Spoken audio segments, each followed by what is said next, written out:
mataa dhukkubbii marsee sin dhukkubu gara bitaas gara mirgaas walitti qabee kan sin dhukkubu jira taanaan egaa mataan dhukkubbiin kun immoo yeroo boqonnaa sirriitti hin boqonnee yeroo hirriba gahaa hin arganne yeroo stressii yookaan cinqii ofitti baay'istan ta'uu danda'a. Akkasumas maashaan morma keessanii fi gateettii keessan irra jiru sin qabee yeroo sin dhukkubu mataa dhukkubbii kana sinitti kaasuu danda'a.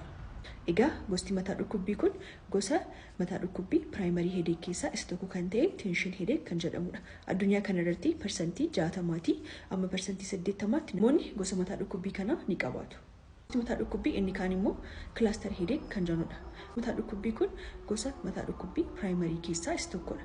Yeroo baay'ee mataan dhukkubbii kun qoodiidha kan dhukkubu gara bitaas ta'uu danda'a gara mirgaa qoodiidha dhukkuba. Dabalataan immoo mallattoowwan akka nama rifqisiisuu, imimmaan ija guutuu, furriinfaa jiraachuu ta'uu danda'a. Akkasumas tasgabbaa'uu dhabuun mallattoo mataa dhukkubbii kanaa ta'uu danda'a.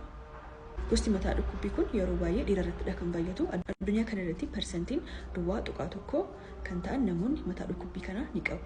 Dhugaatii alkoolii fayyadamuudhaan namatti ka'a. Akkasumas namoota tamboo xuxan irratti mataa dhukkubbii kun ni baay'ata. Mataa dhukkubbii kana qabdu taana gara mana yaalaa deemuudhaan tajaajila adda addaa argachuun sin barbaachisa. An Dr. Salaam Tafariin jedhama, ogeettii fayyaati. Foloo gochuun dagatii.